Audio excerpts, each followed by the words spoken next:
पहले हम लोग कल अभी पढ़े थे ना था देर में पहले कि यहाँ से लिख रहे इधर से इधर लिख रहे हैं इधर साइड, फिर इधर भी लिखेंगे बात। देखो हम कहना क्या चाह रहे हैं, हम कहना ये चाह रहे हैं कि हाँ एंजाइम का एक्टिविटी बढ़ता है, एंजाइम एक्टिविटी एक्टिविटी बढ़ता है ना, सबस्ट्रेट कंसंट्रेशन की एक्टिविटी के बढ़ने के साथ एंजाइम एक्टिविटी बढ़ता है। हाँ के कंसंट्रेशन के बढ़ने के साथ सबस्ट्रेट का कंसंट्रेशन जितना ज्यादा बढ़ेगा उतना ज्यादा एंजाइम भी आपको बढ़ेगा, ठीक है। लेकिन बट एक लिमिट होता है sir, but at a limit है ना, एट ए लिमिट है ना, एंजाइम एक्शन डिक्लाइन करता है, enzyme enzyme action action decline करता है ना। बट आपको लिखा बट एट लिमिट है ना, एंजाइम एक्शन डिक्लाइन करता है है ना, आपको लिखा आपको further increase of substrate, further increase in substrate concentration. एक हद तक सबस्ट्रेट का कंसंट्रेशन बढ़ाते जाओ, एक हद तक आपको एंजाइम का भी एक्टिविटी बढ़ता जाएगा। उसके बाद एंजाइम का घट जाता है, ठीक है, अगर और सबस्ट्रेट बढ़ाया जाए है ना। एंजाइम एक्शन डिक्लाइन करता है व्हेन फर्दर इंक्रीज इन है ना, फर्दर इंक्रीज इन देखा आपको सबस्ट्रेट कंसंट्रेशन। लेकिन आप एक बार गौर कीजिएगा सर, कांस्टेंट प्रोडक्ट का एंजाइम मर नहीं जाता है, एंजाइम फ्री नहीं है। यहाँ पे एक बार ध्यान है ना, ज्यादा कंसंट्रेशन सबस्ट्रेट को हो जाने से एंजाइम मर नहीं चला गया, ठीक है, बस उसको कहा बिजी है भाई, काम कर देंगे लेकिन थोड़ा समय लगेगा ना, इसीलिए थोड़ा सा एंजाइम का एक्टिविटी घट गया है। नहीं पहले एक ही मिनट में सारा काम हो जाता था जब तक सबस्ट्रेट कम था, लेकिन जैसे सबस्ट्रेट 10 से पार हो गया तो एंजाइम काम करना अभी थोड़ा सा स्लो हो गया है, समझिए। अब देखो इमेजिनेशन करो कि सर कुछ भी हो सर, कुछ तो कुछ प्रोडक्ट बना के देगा, ठीक है ना। at point at point where fixed fixed product या fixed है ना, आपको लिखा आपको है ना, एक्टिविटी अकर, फिक्स एक्टिविटी अकर, कॉल्ड इसको क्या कहेंगे, कॉल्ड आपको लिखिए at the called at point where fixed activity occurs called constant point, उसको क्या कहेंगे, कांस्टेंट पॉइंट के नाम से बुलाएंगे, कॉल्ड कांस्टेंट पॉइंट, उसको लोग क्या नाम देंगे, कांस्टेंट पॉइंट के नाम से बुलाएंगे, ठीक है। जैसे आप एक ग्राफ देख रहे हैं, ठीक है, अब इस ग्राफ में देखो देखो अभी तुम लोग सीधा इधर देखना, इधर एंजाइम लिखते हैं, इधर सबस्ट्रेट लिखते हैं। हम कर रहे थे क्या शुरू में, एंजाइम का ताकत बढ़ता जाएगा जब सबस्ट्रेट का ताकत बढ़ रहा होता है, ठीक है। सर ये आपको मैक्सिमम जानना चाहेगा जी ऐसे करके, लेकिन क्या होता है, कुछ पॉइंट आ जाने के बाद, कुछ पॉइंट आने के बाद, चूंकि एंजाइम लिमिटेड है हम लोग के पास, कुछ पॉइंट आ जाने में वो ग्राफ टेढ़ा हो जाता है, टेढ़ा। समझ रहा जी क्या होता है, इस पॉइंट से वो टेढ़ा हो गया, मतलब अब यहाँ से कांस्टेंट हो गया, समझ रहा जी साजिद, यहाँ से क्या हो गया, वो कांस्टेंट हो रहा है। नियम कहता है कि अब यार पहला लाइन में जो लिखे थ्योरी उस हिसाब से तो ग्राफ यूं होना चाहिए था सीधा एकदम ऐसे, लेकिन एक समय आने के बाद, सबस्ट्रेट का एक पॉइंट आने के बाद, ठीक है, ये पॉइंट आने के बाद वो ग्राफ इधर हो जाता है, हम लोग इधर डॉट डॉट बनाते हैं, ये ग्राफ इधर चला गया सीधा, ये जो चला गया ना ग्राफ, ठीक है, यही जो पॉइंट देख रहा है, इस पॉइंट को ही हम लोग क्या नाम देते हैं, है ना जी, कांस्टेंट पॉइंट कहते हैं। देखना जा एंड नोट्स में जो फोटोग्राफ दिया वो मत देखो, बस इसको देखो जी, ठीक है, ये पॉइंट करा है कांस्टेंट। सर इसको और अच्छे से बना दे तो कैसा बनाते पिक्चर, अगर हम इसी को हम और करके पिक्चर बना रहे हैं, और करके पिक्चर बनाते, ये ग्राफ कुछ ऐसा होता है ना जी, ये ग्राफ कैसा दिखाई देता है, ऐसा। नियम करा है सर, ये जो पॉइंट है उसका कांस्टेंट पॉइंट है, ये पॉइंट क्या देख रहे हो आप, कांस्टेंट, इसके बाद वही मिलेगा जो आगे भी मिल रहा था, मान लो यहाँ 9 मिल रहा था, यहाँ 10 मिला, अब यहाँ भी 10 मिलेगा, यहाँ ऐसे आगे भी जाए तब 10 मिलेगा, जबकि यहाँ सबस्ट्रेट 11 है, यहाँ पे सबस्ट्रेट कितना हो गया 11, और प्रोडक्ट कितना दे रहा है 10, एंजाइम का ताकत कितना दिखा दे रहा है 10, एंजाइम का ताकत दिख रहा है, velocity of enzyme V max मतलब एंजाइम का सबसे बड़ा ताकत यहीं पे ना होगा जी, पहले पढ़ा जी। अगर तुम हमसे पूछोगे ना ग्राफ क्यों गलती है एनसीईआरटी बुक का, ये पॉइंट कांस्टेंट होना चाहिए, ये ग्राफ आगे होना चाहिए, मतलब यहाँ पे वी मैक्स बाई 2 होना चाहिए था, यहाँ पे क्या दिखा देना चाहिए वी मैक्स बाई 2, यहाँ पे होना चाहिए वी मैक्स, समझ रहा है, लेकिन एनसीईआरटी गंदा कर दिया, यहाँ पे दिखा दिया V max, V max by two, समझा ना। वी मैक्स बाई टू यहाँ कॉन्स्टेंट मान लिया, इसको मान लिया हम पीक पॉइंट को। तो ग्राफ फिर से देखो, है ना। नियम तो ऐसे लिखना जैसे हम अभी थ्योरी बोले हैं, उस हिसाब से ग्राफ होना चाहिए था। तो ग्राफ वैसा ना है, ठीक है। पहले देखो मेरा थ्योरी क्या करता है, ये मेरा थ्योरी मतलब क्या, एमएससी का लेवल का थ्योरी। एमएससी बुक में ऐसे लिखा होता ग्राफ, ये ग्राफ ये होता कब, जब इंजाइम भी आपको साथ साथ बढ़ता है। क्योंकि इंजाइम साथ साथ नहीं बढ़ते, इंजाइम एक बार बन गया रखा रहता है और नया नया आपको प्रोडक्ट बनता रहता है, ठीक है। और मुद्दा ये ऐसा ग्राफ होना चाहिए था, पर एक लिमिट आने के बाद वो लिमिट जब आता है सर सबस्ट्रेट का, तो इंजाइम का ग्राफ टेढ़ा हो जाता है सर। वो जो टेढ़ा पॉइंट हुआ है सर, ठीक है, उस टेढ़ा पॉइंट को हम क्या नाम देते हैं, आपको उस टेढ़ा पॉइंट को कांस्टेंट पॉइंट कहते हैं।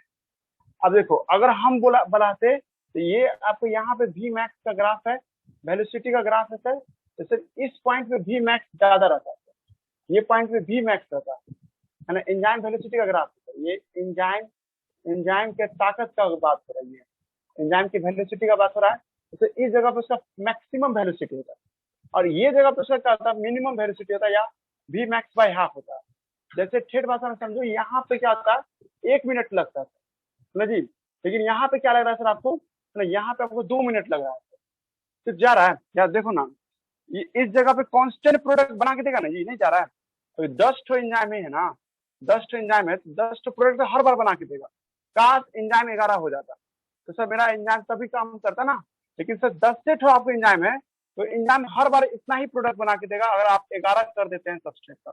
सर जो काम यहाँ पे होकर के 1 मिनट में होता, वो काम यहीं पे रह करके 1 मिनट में हो रहा है सर। और फिर अगला आपको यहाँ लग रहा है टाइम, जा रहा बात समझे। ये जो पॉइंट है सर इसका नाम देता है। लेकिन एनसीईआरटी बुक जो या तुम्हारा जो ये जो क्या नाम है आपको सिलेबस जो है, जो हम नोट्स दिए, उसमें ग्राफ में क्या दिखा दिया कि यहाँ पे वी मैक्स नहीं देकर के यहाँ पे दे दिया आपको, मैंने यहाँ पे देना चाहिए वी मैक्स बाई 2, यहाँ पे दे दिया वी मैक्स। अब कहीं भी अपने मन से जहां मन हुआ वहां मान लिया वी मैक्स बाई 2, ठीक है। ये थोड़ा सा गड़बड़ है ग्राफ, ठीक है। बोलो तो साजिद जा रहा है, फिर से बोले क्या सर। आप जो बोले सर यहाँ पे आवाज कट रहा है तुम्हारा, 2 मिनट और 1 मिनट वाला सब बोल रहे हैं ना सर। रुक जाओ देखो, बढ़ता है ग्राफ सीधा जाता है, लेकिन हम बोल रहे हैं कि एक समय आने के बाद इंजाइम बढ़ना छोड़ देता है, उसका काम करने का रफ्तार स्लो हो जाता है। तो सर उस पॉइंट को क्या कहते हैं हम लोग, उस पॉइंट को हम लोग नाम देते हैं सर माइकेलिस कांस्टेंट, के हम इधर है, इधर इधर की तरफ के है, और उसी टाइम पे तुम वेलोसिटी देखो उसका आधा रहेगा। क्योंकि अगर इंजाइम रहता तो 1 मिनट में सारा काम करके देता, है ना। यहाँ पे रहता तो सर 1 मिनट में काम होता था, लेकिन सर यहाँ पे है सर ये इंजाइम, मतलब 10 ठो इंजाइम लिए हो, है ना, तो 10 ठो प्रोडक्ट तो देवे करेगा इस जगह पे। लेकिन आगे ले जा रहे हो 11वां नंबर पे, तब भी 10 से दे रहा है, ये तो ना हो पा रहा। ये क्यों नहीं हो पा रहा सर, क्योंकि इंजाइम ज्यादा नहीं है, हर बार 10 से बन रहा है सर। तो सर आप अगर रहता तो इंजाइम ज्यादा रहता तो सर प्रोडक्ट यहाँ बनता, क्योंकि वहां नहीं बन रहा है, इसका मतलब आधा काम हो रहा है, आधा काम हो रहा है, इसको हम क्या नाम देते हैं वी मैक्स बाय 2 कहते हैं, ठीक है। देखो ना 11 इंजाइम रहता तो सर यहाँ रहते ना, 1 मिनट लगता ना तब भी। लेकिन हुआ क्या कि सर आपको 11 आपको है तो 10 से बन रहा है, मतलब आधा ही काम हो रहा है सर। देखो हम लिखे थे ना 10 ई है 10 एस है, तो आपको 10 पी बन रहा था और 1 मिनट का टाइम लग रहा था। लेकिन 10 ई है और 11 एस है, तो सर 10 प्रोडक्ट बनना है, 10 बाद में एक प्रोडक्ट बन रहा है, इसमें 2 मिनट का टाइम लगा, तो वेलोसिटी नहीं घट गया। अगर 11 रहता तो क्या था, तुम लोग दिखाओ लगाओ, 11 ई रहता और 11 एस रहता, तो 1 ही मिनट में सब बन जाता ना, क्या 11 एस रहता है ना, 11 ही रहता, 1 ही मिनट में प्रोडक्ट बनता, क्योंकि यहाँ 10 है सर। तो देखिए जब यहाँ 10 है तो काम घट गया ना सर, 2 मिनट लगा लिया, ये 2 मिनट आधा हो गया ना, कम आधा काम किया ना, क्योंकि सर एक आ जाता तो आपको आधा में काम हो जाता है ना जी। अगर 10 है तो सर यहाँ काम करने में 2 मिनट लग रहा है, काश यहाँ पे 11 रहता तो सर 1 ही मिनट में काम होता। तो मतलब क्या, इंजाइम जब काम कम हो जाएगा सबस्ट्रेट तो उसका वेलोसिटी आधा हो जाएगा, उसका वेलोसिटी इस पॉइंट पे क्या हो जाएगा, आधा हो जाएगा। अगर नहीं रहता तो वेलोसिटी यहाँ रहता है ना जी, और उस टाइम में उतना ही समय लगता जितना एक यहाँ पे लग रहा था जी, ठीक है। पहले पढ़ना चाहिए, देखो जब नहीं समझा तो रटोगे, आप क्या कर सकते हैं, उनको खुद लगता है कि हम कंफ्यूज हो रहे हैं, है जी। तो वी मैक्स पे वी मैक्स बाई 2 तुमसे पूछा जाएगा कि वो कौन सा मिनिमम का पॉइंट है जहां पे कम से कम खाना बनेगा ही बनेगा, तो वह माइकेलिस कांस्टेंट।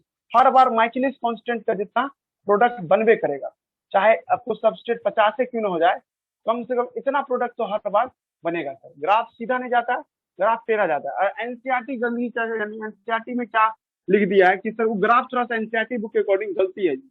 एनसीईआरटी बुक के अकॉर्डिंग चलोगे है ना जी, ग्राफ में क्या दिखा दिया है, इसको वी मैक्स दिखा दिया है ना, इस पॉइंट को जहाँ पे वी मैक्स बाई 2 होना चाहिए था, उस जगह को क्या दिखा दिया, वो उस जगह को वी मैक्स दिखा दिया है ना। अपने मन से कहीं पे भी मान लिया है V max by 2, V max by 2 कहीं पे मान लिया है। वो उसका क्या कहना चाह रहा है एनसीईआरटी यहाँ पे, कह रहा है कि हर बार इतना प्रोडक्ट तो बनवे करेगा, सो कहना चाह रहा है। 10 एंजाम लिए तो 10 प्रोडक्ट बनवे करता, अगर 11 एंजाम लेते तो वही चीज 1 मिनट में बन जाता है ना जी, जहाँ पे आपको 2 मिनट का समय लग रहा है जी। ठीक है, ये पॉइंट को केएम कहते हैं। केएम लिखिए, केएम का डेफिनेशन लिख रहे हैं है ना, इसको माइचेलिस कांस्टेंट कहते हैं, माइचेलिस कांस्टेंट, ये लिख लेना, एनसीईआरटी में भी है ये फोटो, वहां पे केएम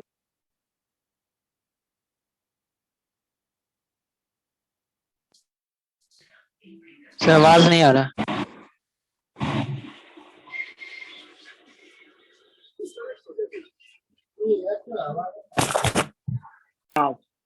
है ना, that is further growth, that is further growth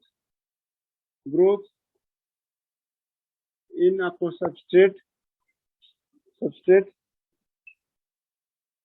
not cause increase of velocity, increase of velocity, ये वेलोसिटी को बढ़ा नहीं पाता है जी। ठीक है, सबस्ट्रेट के, हाँ आवाज आ रहा है जी तुम लोग को? यस सर आ रहा है आवाज। हाँ, तो हम बोले थे क्या, केएम के बारे में बोले। केएम पहले तुम निकालो, सबस्ट्रेट का बात कर रहा है, सबस्ट्रेट की वह मात्रा जिससे एंजाइम का वेलोसिटी आधा हो जाता है, उसी को केएम बोलते हैं। ठीक है, अब दूसरा पॉइंट क्या है कि केएम जो है ना सर, आपको बता रहा है कि एंजाइम इतना ही काम कर सकता है। जैसे मान लो हम लिख दे केएम इक्वल टू 5T, इसका मतलब तुम जान लेना कि एंजाइम 5 ही प्रोडक्ट बनाएगा। अब इसके बाद वो 10 प्रोडक्ट नहीं बनाएगा सर। अगर एंजाइम की मात्रा बढ़ता तब वो आपको बना सकता था 10 प्रोडक्ट, है ना जी, लेकिन एंजाइम की मात्रा है नहीं उतना, इसलिए सर वो मिनिमम ही प्रोडक्ट बना के दे रहा है सर। वो मिनिमम प्रोडक्ट जो एंजाइम बना सकता है ना, चाहे सबस्ट्रेट कितना भी क्यों रहे, तो उस मिनिमम प्रोडक्ट को हम लोग क्या कहते हैं, केएम, मतलब उस मिनिमम पॉइंट को कहते हैं माइचेलिस कांस्टेंट कहते हैं जी। माइचेलिस कांस्टेंट तुम लोग देखो नहीं समझा पाएंगे ना, तो एक दफा देना, तुम एक दफा और कभी हमसे पूछना है ना, और तब पूछना जब तुम केमिकल काइनेटिक्स पढ़ लेगा। एक केमिस्ट्री में एक चैप्टर है केमिकल काइनेटिक्स, है ना जी, तो केमिस्ट्री में आप लोग पढ़िए केमिकल काइनेटिक्स, वहाँ के का वैल्यू दिया, के मतलब रेट कांस्टेंट होता है, काम करने का रफ्तार, है ना, कितना काम होगा उसको बताया याद रहा जी। फर्स्ट ऑर्डर रिएक्शन सब होता है, सेकंड ऑर्डर रिएक्शन केमिस्ट्री में आता है, तो के वहीं से लाया गया है जी। ठीक है, मिनिमम कंसेंट्रेशन ऑफ सबस्ट्रेट, जिसपे एंजाइम अपना मिनिमम बेस्ट देता है, कांस्टेंट देता है। एंजाइम कभी भी वी मैक्स नहीं हो सकता है, कभी भी एंजाइम, है ना जी, कभी भी एंजाइम वेलोसिटी फुल नहीं हो सकता उसका, क्योंकि सर आगे जाकर के सबस्ट्रेट कम ज्यादा हो जाने के बाद उसका काम करेगा, रफ्तार करेगा। ग्राफ ऐसा होना चाहिए था, है जी, लेकिन सर ग्राफ कुछ देर बाद ऐसे घूम जाता है, कि जो ऐसे घूम रहा है ना, इसीलिए घूम रहा है क्योंकि कंसंट्रेशन के साथ एंजाइम भी नहीं बढ़ रहा है सर।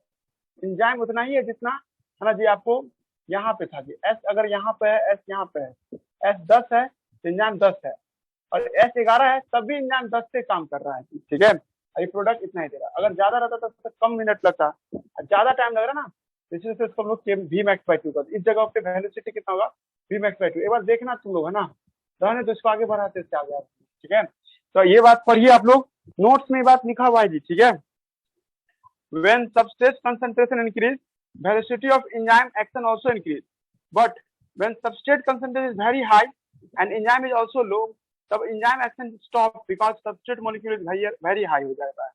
वी मैक्स अगर वेलोसिटी के साथ काम करते तो वी मैक्स होगा, हाफ वेलोसिटी से काम कर रहा है तो उस हाफ वेलोसिटी को कहते हैं माइचेलिस कांस्टेंट कहते हैं। केएम का मतलब होता है enzyme is the substrate concentration at which reaction attain the half of the velocity, lower the KM value higher the substrate affinity. जितना के का वैल्यू कम होगा, है ना जी, उतना ज्यादा एस का वैल्यू क्या होगा, बढ़ेगा जी। ठीक है, हाँ बोलो ना। कल इसका वीडियो रखिएगा। हाँ रखें, क्या हुआ जी, नेट खत्म है बस। हाँ ना, बस 5 रुकता तो अच्छा रहता है, कुछ लगा ना जुगाड़।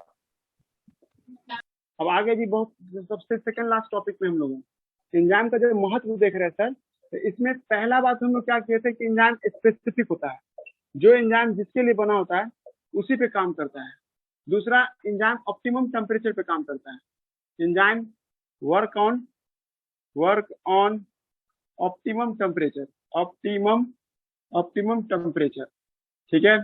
फिर वो एंजाइम और भी कर रहा था, ऑप्टिमम पीएच पे काम करता है सर, ऑप्टिमम पीएच, एक निश्चित पीएच चाहिए तभी एंजाइम काम करेगा, उससे घटाओगे बढ़ाओगे तो एंजाइम काम करना बंद कर देगा। आप तो जानते 7 पीएच, एंजाइम 7 पीएच पे काम करता है, और एंजाइम 40 ना आपको डिग्री सेल्सियस पे काम करता है जी, ठीक है ना, इससे ज्यादा इससे कम, ज्यादा होगा तभी एंजाइम काम करना बंद करने लगेगा, और एंजाइम कम होगा तभी काम करना बंद करेगा, धीरे धीरे बंद करेगा, ऐसा नहीं कि तेज हो जाएगा, है ना, माइनस में जाएगा तो थोड़ा देर के लिए तेज हो जाएगा, और प्लस में जाएगा बहुत ज्यादा हाई चला जाएगा तो फट जाएगा एंजाइम।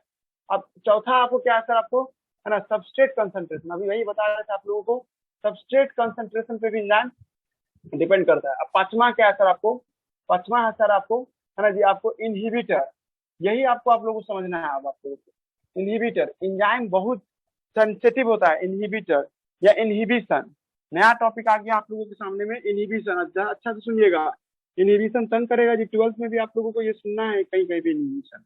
और आपको अभी जो हम नोट्स दिए ना, उस नोट्स में इनहिबिशन 3 तरह का पढ़ना है, तीनों आप लोगों को याद रहना चाहिए। एक है कॉम्पिटिटिव इनहिबिशन, एक है कॉम्पिटिटिव इनहिबिशन, एक है non competitive inhibition, non competitive inhibition, एक होता है सर आपको एलोस्टेरिक मॉड्यूलेशन, एलोस्टेरिक मॉड्यूलेशन, ये 3 तरह का इनहिबिशन पढ़ना है। आइए नया टॉपिक आ गया हम लोग के सामने में, इनहिबिशन। देखिए इसका हिंदी मतलब है कि सर कुछ ऐसे केमिकल होते हैं, इनहिबिशन बता रहे हैं हम आपको, इनहिबिशन किसे कहते हैं, some chemical that block the function of enzyme, कुछ केमिकल ऐसे होते हैं जो एंजाइम के फंक्शन को ब्लॉक कर देते हैं, such chemical are called inhibitor, such chemical are called inhibitor, उसको हम लोग क्या नाम देते हैं, इनहिबिटर के नाम से बुलाते हैं। And such phenomena is called, such phenomena, इस घटना को इनहिबिशन कहते हैं, सच फिनोमेनन इज कॉल्ड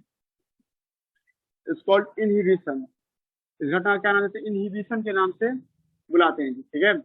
2 बातें हैं जी सुनने को, इनहिबिशन किसे कहते हैं, एंजाइम को काम करने से रोक दीजिए सर, तो सर इस घटना को इनहिबिशन कहता है, जो रोकता है ना उसको इनहिबिटर कहते हैं। जैसे अभी थोड़ी देर पहले शाम में हम आपको बता रहे थे, एंजाइम ऐसा दिखता है जी, आप सब जानते हो कि किसी भी कच्चा सामान को, मतलब सबस्ट्रेट को प्रोडक्ट में बदलना है, तो उस सबस्ट्रेट को किस में ऐड करना होगा सर, आपको इस एक्टिव साइट में ऐड करना होगा। तुम लोग लॉजिक लगा रहे थे शाम वाला बैच में, इसमें क्या पढ़ा रहे थे कि सबस्ट्रेट जब तक इसमें जुड़ेगा नहीं तब तक प्रोडक्ट बनेगा नहीं। जैसे कभी देखते हो कोई घर पे सील मारता है कोई आके, जैसे इनकम टैक्स वाला देख लिया कोई घर में गलती हो रहा है तो उसको ताला ले करके, और ताला में ना देखना एक है ना लाह का जो नहीं होता है सील, पार्सल कभी लाते तो सील मार देता है, मतलब आपको इसको खोल नहीं सकता है। सेम वही बात हो जाता है कि अगर हम इसके बीच में कोई केमिकल डाल देते रहे तो कभी जिंदगी में जुड़ पाएगा नहीं, ना जुड़ पाएगा, है ना जी। एंजाइम ये है, ये सबस्ट्रेट इसमें जुड़ने वाला था, पर बीच में हम क्या ला दिए, ये कुछ ला दिए, कभी जुड़ पाएगा इसमें, आप जब जुड़ नहीं पाएगा तो प्रोडक्ट में ना बन पाएगा। तो हमें बता रहे थे ना, एंजाइम जब तक सबस्ट्रेट के साथ जुड़ेगा नहीं तब तक प्रोडक्ट बना ही नहीं सकता है, ठीक है। तो ऐसे केमिकल जो एंजाइम और सबस्ट्रेट के बीच में आ जाते हैं उसको इनहिबिटर कहते हैं, इनहिबिटर कहते हैं। इस घटना को क्या कहते हैं, इनहिबिशन के नाम से आते हैं। ड्यूरिंग इनहिबिशन, है ना, असली सबस्ट्रेट नहीं जुड़ पाया इसलिए प्रोडक्ट नहीं बन पाया। तो आप लोग समझ गया होगा, एंजाइम को काम करने से रोका जा सकता है सर, शर्त इतना है बस, उसके एक्टिव साइट को ब्लॉक कर दीजिए, एक्टिव साइट को बर्बाद कर दीजिए, या एक्टिव साइट को किसी तरह से खत्म करवा दीजिए, ठीक है। तब ये क्या होगा सर, आपको एंजाइम आपको लंबे समय तक टिक जाएगा जी, ठीक है, मतलब सही। अब दुनिया में 3 तरह का इनहिबिटर होता है, एक कॉम्पिटिटिव, एक नॉन कॉम्पिटिटिव और एक एलोस्टेरिक, है जी। देखिए 3 तरह का इनहिबिशन पढ़ेंगे हम लोग अभी। एक होगा सर क्या, कॉम्पिटिटिव, एक होगा कॉम्पिटिटिव होगा जी, कॉम्पिटिटिव, एक होगा नॉन कॉम्पिटिटिव। ये वीवीआ है जी, सब लड़का सुन रहा है ना, ये इंपॉर्टेंट होगा अभी आप लोग के लिए, ये समझा है, इसके बाद थोड़ा सा और रह जाएगा, उसको खत्म हो जाएगा जी। नॉन कॉम्पिटिटिव एक हो जाता है सर क्या आपको, है ना, कॉम्पिटिटिव, नॉन कॉम्पिटिटिव, एक क्या होता है सर आपको, एलोस्टेरिक, एलोस्टेरिक मॉड्यूलेशन। देखो हम अभी आपको कॉम्पिटिटिव पढ़ा रहे हैं, इसका पहले हिंदी से समझो। मान लीजिए कि एक घर में या मेरे यहाँ कोचिंग में ना एगो चेयर है और 4 गो विद्यार्थी है जो बैठना चाहता है उस चेयर पे। 4 विद्यार्थी क्या है, लड़ लेगा ना। 4 विद्यार्थी जो ज्यादा तेजी से दौड़ के फुर्ती से दौड़ के बैठ गया तो वो तो उसके साथ हो गया, बाकी सबको ना मिला जी। कंपटीशन समझते हो ना, कि अपने असल बगल में है उसके साथ, मतलब ललकार रहे हो तुम उसको, अगल बगल के कोई आके हिम्मत है तो देखो जो जीतेगा वही सिकंदर होगा, ऐसे करके तुम उस चेयर पे जाके बैठ गए। इसका मतलब अब तुमको कोई नहीं हटा सकता है। अब बेचारा जो 3 गो नहीं बैठ पाया वो तो क्या हट जाएगा ना, वो अपना इच्छा ना पूरा कर पाया। वही बात यहाँ पे भी होता है। इंजाइम जो देखते हो सब, इंजाइम ये है इंजाइम। कभी कभी क्या होता है कि सब जो असली सबस्ट्रेट है, मान लो ये असली वाला ओरिजिनल सबस्ट्रेट है, ओरिजिनल कच्चा सामान है, सबस्ट्रेट है, ये ओरिजिनल सामान इसके साथ जुड़ता है तब ओरिजिनल प्रोडक्ट बनता है।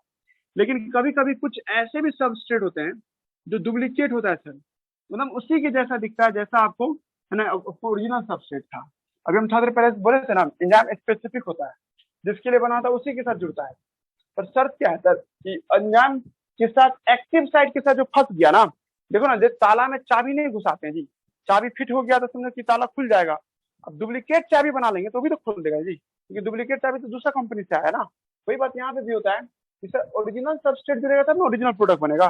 समटाइम इनहिबिटर ऐसे होते हैं सर, इनहिबिटर ऐसे होते हैं मतलब सबस्ट्रेट का हूबहू नकल होता है सर। इसकी जगह पे ये जाके जुड़ जाएगा सर, जब ये जुड़ेगा तो सर तो वो प्रोडक्ट ना बनेगा जो आप उम्मीद कर रहे थे। ये जुड़ता था ए नाम का प्रोडक्ट बनता है, और ये जुड़ गया तो बी नाम का प्रोडक्ट बन गया। मेरा मतलब वो प्रोडक्ट नहीं बना जो हम चाह रहे थे। इस घटना को कॉम्पिटिटिव इनहिबिटर के नाम से बुलाते हैं जी, ठीक है। फिर से सुनो, कॉम्पिटिटिव इनहिबिटर शुरू कर दिए बोलना। ये वीवीआई है, कॉम्पिटिटिव, नॉन कॉम्पिटिटिव, तीनों वीवीआई है। तीनों मेडिकल में पूछने का चांसेस है और पूछता है जी, और हम आपके एनसीईआरटी बुक के अकॉर्डिंग ही पढ़ा रहे हैं, है ना। एनसीईआरटी में हेडिंग बना के नहीं लिखा है, बस इतना ही अंतर है। हम आपको बोल रहे हैं कॉम्पिटिटिव इनहिबिटर, कॉम्पिटिटिव इनहिबिटर, है ना। इस केस में एंजाइम को कैसे रोका जाएगा, एंजाइम को काम नहीं करवाना देना चाहते हो, कैसे रोकोगे। तो इस केस में रोकते हैं सर कि, है ना, आपको जो सब इनहिबिटर जो होता है sir, in this case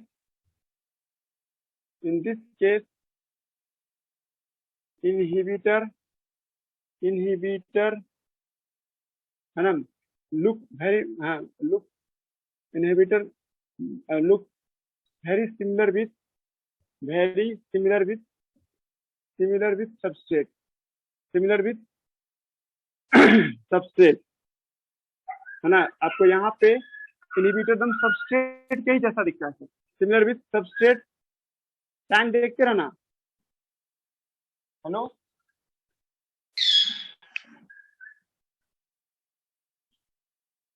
time हो गया क्या? अभी है सर। हेलो, आवाज आ रही है? No sir. नहीं सर, अभी टाइम है। हाँ, in this case inhibitor look अभी है टाइम सर। ठीक है। तो inhibitor in this case inhibitor look very similar with substrate. ये सबस्ट्रेट के बहुत ही क्या होता है, सिमिलर होता है, ठीक है। विच बाइंड विथ, इसका हिंदी मतलब समझाएंगे तो आ जाएगा, which bind with enzyme and decrease the original product formation,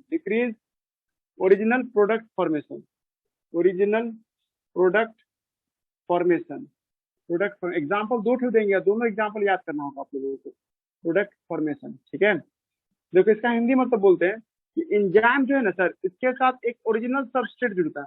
मान लो ये ओरिजिनल सबस्ट्रेट है ना, OS लिख देते हैं।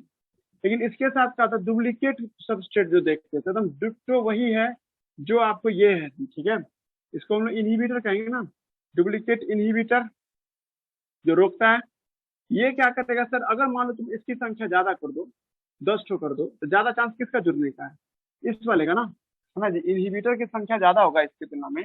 मान लिया 5 ठो ये है और 10 ठो ये है, ये 10 ठो है, तो सर ज्यादा जुड़ेगा ये, 8 ठो जुड़ जाएगा ये, कंसंट्रेशन ज्यादा होने के कारण।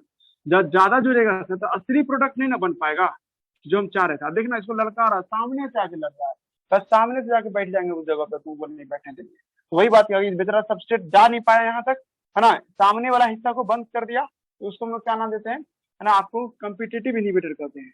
इसमें इनहिबिटर वेरी सिमिलर होता है सबस्ट्रेट का, विच बाइंड विद लिखा आपको enzyme active site, enzyme active site के साथ जुड़ जाता है, एक्टिव साइट के साथ जुड़ता है है ना, and decrease original product formation. Active site ये भी पूछा जाएगा कि कॉम्पिटिटिव इनहिबिटर कॉम्पिटिटिव क्यों है, क्योंकि सर ये बाइंड कर जाता है एक्टिव साइट ऑफ एंजाइम के साथ, एंजाइम के एक्टिव साइट के साथ जुड़ जाता है।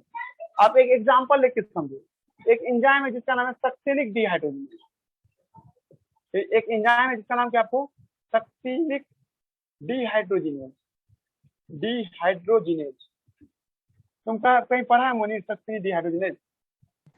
Mitochondria inner membrane sir, Krebs cycle में मदद करता है। हाँ सही सही बोला, एकदम सही बोला, है ना। हम बताते हैं, पहले आप लोग ऐसे देखो, एक एंजाइम है जिसका नाम है सक्सेनिक डिहाइड्रोजिनेज। हाँ, इस एंजाइम के साथ क्या होता है सर, आपको सक्सेनिक एसिड आके जुड़ेगा। देखो ना, नाम किस पे पड़ता है, उस सब्सट्रेट के नाम पे ना, सब्सट्रेट का नाम क्या होना चाहिए सर, सक्सेनिक एसिड होना चाहिए था। ये जाके इसमें जुड़ने वाला था, लेकिन इसी के जैसा दिखने वाला एक मैलिक एसिड होता है या मेलोनेट होता है, मेलोनेट एसिड है ना जी, मैलिक एसिड या इसी को मेलोनेट करते हैं। हम कहते हैं ना, आपको एट लगा दो तो कुछ नहीं, एस्टर हो जाता है जी, मेलोनेट है ना जी, एक ही बात है, एट लिखना या मैलिक एसिड लिखना है ना जी, मैंने कहा एस्टर हो जाता है, बस इतना अंतर है। ये और ये फोटोग्राफ क्यों है सर, पर ओरिजिनल कौन है, ये है ना, कि नाम है एंजाइम का सक्सेनिक डिहाइड्रोजिनेज, तो जुड़ता ये और चला गया सर ये कहीं की, इसका कंसंट्रेशन हाई हो जाता है। पता है कि आप जो दवा खाते हैं ना, जो दवा में होता है, एंटीबायोटिक दवा खाओगे तो ज्यादातर दवा में यही सब होता है, मैलिक एसिड। ये मैलिक एसिड क्या करेगा, आपके अंदर में सक्सेनिक डिहाइड्रोजिनेज के साथ जुड़ जाएगा, और सक्सेनिक डिहाइड्रोजिनेज से जुड़े तो कुछ भी बनना है सर, कुछ भी बना सकता है, बट वो ना बना पाएगा जो सक्सेनिक एसिड के साथ जुड़ना होता था जी। लग रहा है दिमाग क्या समझाना चाह रहे हैं, जब सक्सेनिक एसिड जुड़ता था ना, सक्सेनिक एसिड से रिलेटेड कोई प्रोडक्ट बनता, सच एज फ्यूमरिक एसिड बनता। लेकिन सर यहाँ हो क्या रहा है सर, मेलिनिक एसिड जुड़ गया, जो एंजाइम के काम करने के रफ्तार को क्या कर देगा, घटा देता है सर। ठीक है जी, आ रहा है जी बात समझ में, ये साइड इफेक्ट ऑफ एंटीबायोटिक है। अब देखो तुमको बोल रहे जी, ठीक है, और बाकी जो माइटोकॉन्ड्रिया चैप्टर नहीं पढ़े उसके लिए बोल रहे हैं, ठीक है। जब माइटोकॉन्ड्रिया पढ़ोगी ना, तो माइटोकॉन्ड्रिया में अंदर का जो दीवार देखते हो उसका नाम इनर मेम्ब्रेन है, ठीक है। इसी इनर मेम्ब्रेन पे होता है सक्सेनिक डिहाइड्रोजिनेज। ये एंजाइम कहाँ है, ये जो एंजाइम है सक्सेनिक डिहाइड्रोजिनेज, माइटोकॉन्ड्रिया के अंदर के दीवार पे होता है, जिसका नाम क्या है सर, आपको यहाँ आपको इनर मेम्ब्रेन ऑफ माइटोकॉन्ड्रिया, वहीं पे सक्सेनिक डिहाइड्रोजिनेज। नियम कहता है कि यहाँ पे सक्सेनिक एसिड जुड़ता है, और सक्सेनिक एसिड जुड़ करके फ्यूमरिक एसिड बनाता है। Fa का मतलब फ्यूमरिक एसिड, Fa मतलब फ्यूमरिक एसिड बनता। तुमको वैसे क्या क्या बता रहे हैं, ठीक है, ये क्रेब्स साइकिल को बता रहे हैं। क्रेब्स साइकिल एक खास तरह का रिएक्शन होता है जिससे एनर्जी बनता है हम लोगों में, ठीक है। अगर आप लोगों से कोई पूछ देगा कि सर ये जो अभी रिएक्शन है कहीं पे होता है क्या हमारे शरीर में, हाँ है ना, ये आपके इस जगह पे हो रहा है। सक्सेनिक एसिड देख रहे हो, यहाँ से मैलिक एसिड बनता है, सॉरी बीच में fumaric acid, not malic acid, बीच में फ्यूमरिक एसिड है, ठीक है, इसे कट कर दिया लगता है। यहाँ पे फ्यूमरिक एसिड बनता है, हम बोल रहे तो मान लो, है ना जी। और फ्यूमरिक एसिड बनता और आगे जाके रिएक्शन प्रोसीड होता, सब कुछ अच्छा होता, तब 36 एटीपी बनता है। ये रिएक्शन होगा ना, तब तुम्हारे बॉडी में 36 एटीपी बनता है। मान लो तुम दवा जो खाए थे, तो दवा में क्या मैलिक एसिड था, वो मैलिक एसिड ज्यादा था सर, ज्यादा तो ज्यादा प्रोबेबिलिटी किसका जुड़ने का, इसका ना जी, पहले जम के लाता है। जब ज्यादा जुड़ेगा इसके साथ, ठीक है जी, तो ये आपको क्या करेगा, इसको नहीं बनने देगा, नहीं बनने, तो रिएक्शन खराब करते, 36 एटीपी नहीं बन पाएगा जी, ठीक है। मतलब side effect of medicine such as antibiotic खाइएगा तो उसमें मैलिक एसिड होता है, उसका ये केमिकल होता ही है। ये केमिकल क्या करता है, आपके माइटोकॉन्ड्रिया के अंदर में जो सक्सेनिक डिहाइड्रोजिनेज नाम का एंजाइम है, उसके साथ जुड़ करके उसकी एक्टिविटी को घटा दिया। पहले 10 में 10 फ्यूमरिक एसिड बनता था, अब 10 में नहीं कि 2 बन रहा है। काहे, तो उसका आबादी ज्यादा है मैलिक एसिड का, किसकी तुलना में, सक्सेनिक एसिड की तुलना में। हो गया जी, समझा दिए, ये लाइन क्लियर हो रहा ना। मिटाते इसको हम, फिर एक और एग्जांपल लेते हैं। तुम लोग समझ रहा है क्या क्वेश्चन पूछेगा, मेडिकल पूछेगा सक्सेनिक डिहाइड्रोजिनेज को कौन जाके ब्लॉक कराता है, मैलिक एसिड। सक्सेनिक एसिड का सक्सेनिक डिहाइड्रोजिनेज ओरिजिनल सबस्ट्रेट कौन है, ओरिजिनल सबस्ट्रेट सक्सेनिक एसिड है ना जी। डुप्लीकेट या इनहिबिटर कौन है, इनहिबिटर है मैलिक एसिड। मैलिक एसिड इसका क्या होता है, डुप्लीकेट प्रोडक्ट होता है जी, ठीक है, या मेलोनेट, वही बात बराबर है। अब एक और कहानी सुनो क्या, कि जैसे आप लोग देखिए, सब आदमी को एंटीबायोटिक नहीं देता डॉक्टर, आपको जो पढ़ा लिखा डॉक्टर होगा ना, जल्दी एंटीबायोटिक नहीं देगा आपको, वो जानता है कि एंटीबायोटिक का बहुत साइड इफेक्ट होता है। वो आपको क्या ना, नॉर्मल इधर का ड्रग से ठीक, मतलब दवा से ठीक कर देगा। मतलब एक सल्फा ड्रग आ रहा है, सल्फा ड्रग, कभी आप नाम सुनते हैं, कभी घाव हो जाएगा, सारा हुआ घाव हो जाएगा, तो एक देखोगे पेंटेड 2 लाख करके आता है, देखा है, पेंटेड सेफ्ट्रॉन का दवा सब आता है, व्हाइट कलर का दवा रहता है ना, तो सेफ्ट्रॉन हुआ, पेंटेड 2 लाख करके आता है, या DSR करके आता है, वो सब दवा में एंटीबायोटिक नहीं होता है, वो एक ऐसा दवा होता है जो बैक्टीरिया को मार भी देता है, बिना एंटीबायोटिक के। अब कैसे मारता है वो दवा, उसको समझिए, है ना जी। कभी आप बीमार पड़िएगा डायरेक्ट एंटीबायोटिक मत खाइए, डॉक्टर की सलाह से खाइए। और डॉक्टर भी कभी देखिएगा तो देखता है कि पेशेंट को मामूली बुखार है, मतलब सीजनल बुखार है, तो उसको हार्ड एंटीबायोटिक नहीं देता है, सॉफ्ट दवा देता है जिसका नाम है सल्फा ड्रग। सल्फा ड्रग का ब्रांड नेम है सेफ्ट्रॉन। सल्फा ड्रग है ना, या इसी को हम लोग क्या नाम देते हैं, सेफ्ट्रॉन बोलते हैं, ठीक है। सेफ्ट्रॉन ना, सेफ्ट्रॉन देता है, सेफ्ट्रॉन सल्फर कंटेनिंग ड्रग, है ना जी। ये हमारे लाइजोजाइम में भी पाया जाता है, सलीवा में भी पाया जाता है, ठीक है।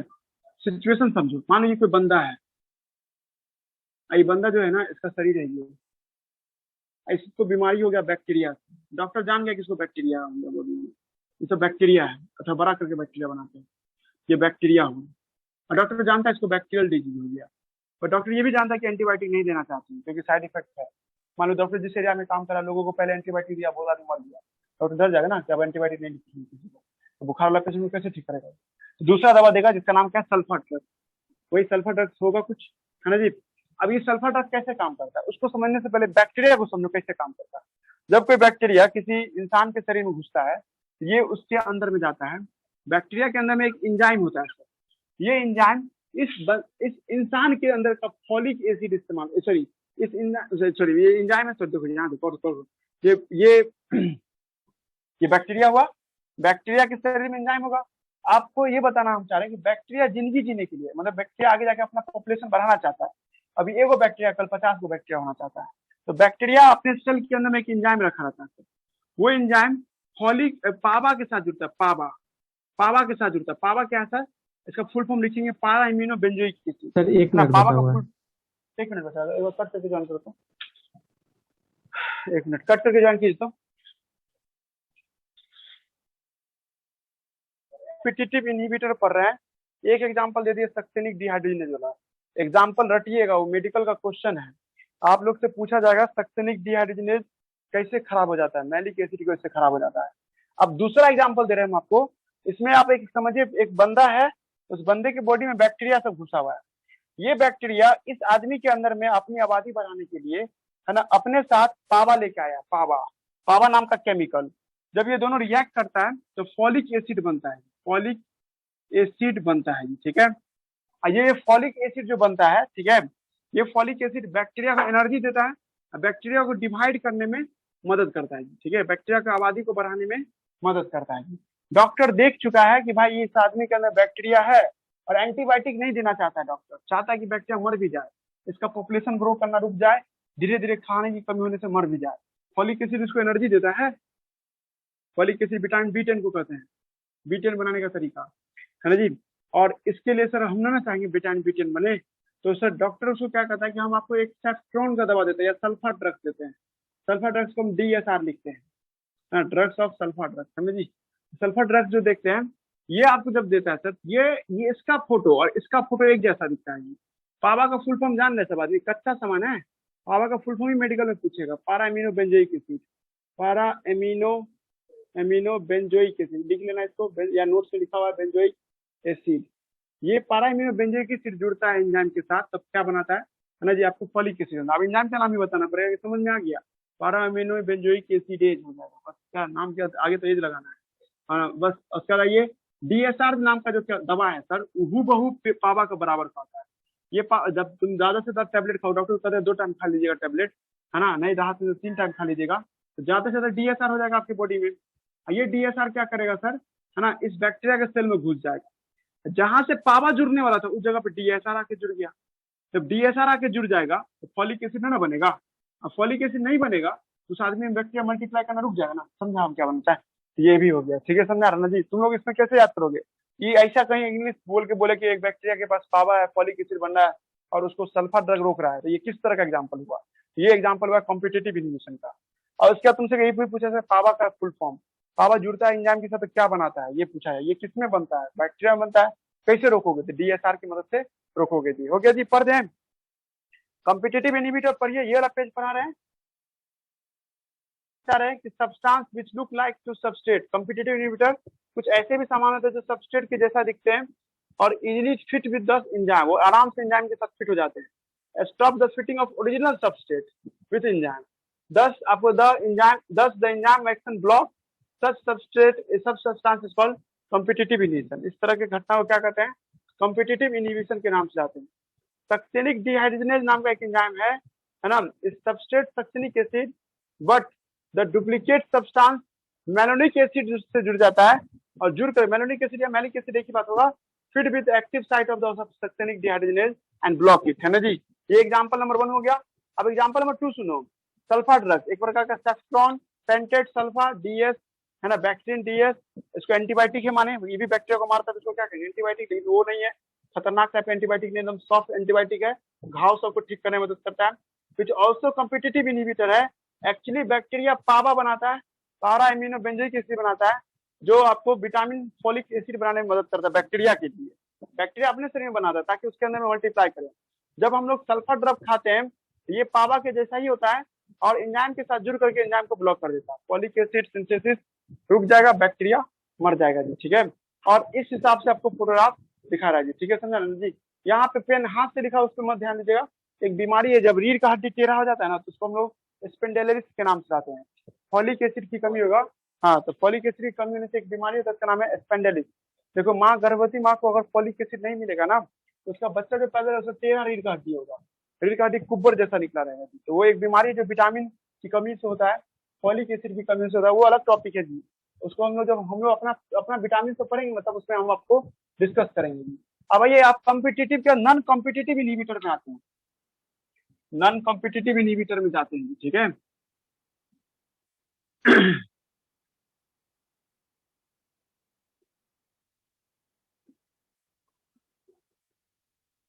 नॉन कॉम्पिटिटिव इनहिबिटर को देखिएगा, है ना।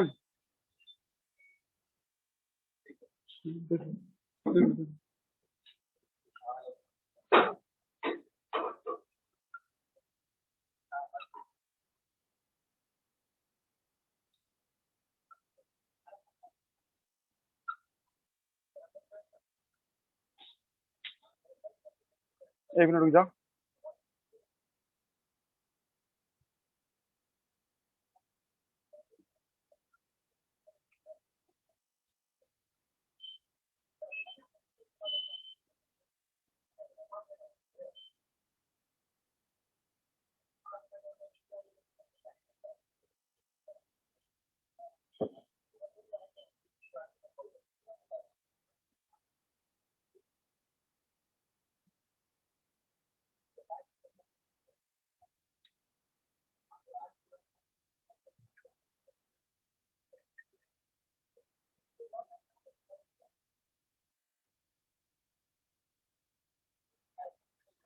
आवाज आ रहा है? Yes sir.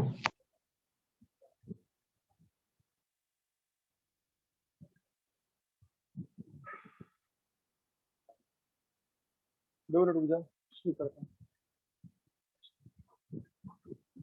हो गया, देखो। अच्छा वो लगा काम। अब देखो यहाँ पे देखते हैं नॉन कॉम्पिटिटिव इनहिबिटर देखते हैं। अभी आप लोगों को हम क्या बताए थे कि एंजाइम है, एंजाइम के सामने से कोई आके रोक देता है, उसे रास्ते को ब्लॉक करता है, तो वो कहते हैं कॉम्पिटिटिव इनहिबिटर।